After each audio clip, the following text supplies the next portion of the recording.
बिस्मिल्लाहिर्रहमानिर्रहीम। अस्सलामुअलैकुम वीवर्स, आप देख रहे हैं सऊदी उर्दू न्यूज़ चैनल।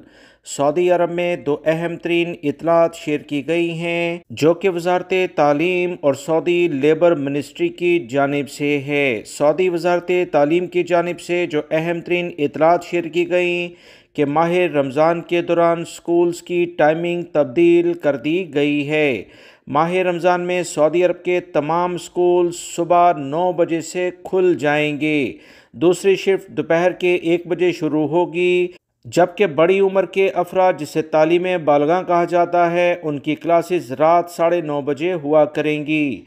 सऊदी अरब में स्कूल्स की टाइमिंग को तब्दील कर दिया गया है। रियाद और दीगर शहरों में स्कूल्स का आगाज़ सुबह 9 बजे से किया जाएगा।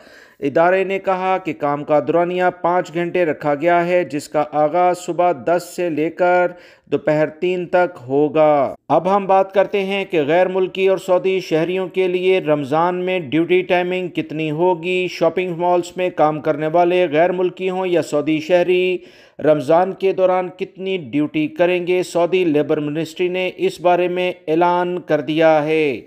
सऊदी वजारत अफरादी क़ुव्वत यानी लेबर मिनिस्ट्री ने कहा कि रमज़ान के दौरान 6 घंटे से ज़्यादा किसी भी मुलाजिम से, चाहे सिक्योरिटी गार्ड हो या गैर मुल्की हो, किसी भी जगह पर काम करता हो, उससे 6 घंटे से ज़्यादा ड्यूटी नहीं ली जा सकती है।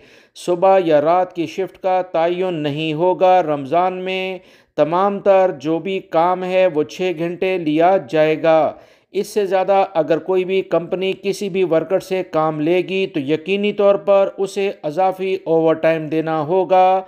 रमज़ान में मुसलमान रोज़ा रखते हैं और इस तमाम सूरत हाल के लिहाज से उन्हें 2 घंटे शिफ्ट में ड्यूटी में रिलैक्स दिया जाता है। इस अहम तरीन इतलात को अपने दीगर दोस्तों से भी शेयर करें ताकि कंपनी कफ़ील अगर आपसे अजाफी ड्यूटी रमज़ान के दौरान लेते हैं तो इस लिहाज से आप इनसे ओवर टाइम क्लेम कर सकें। वीडियो लाइक करके शेयर भी कीजिएगा। अस्सलामु अलैकुम।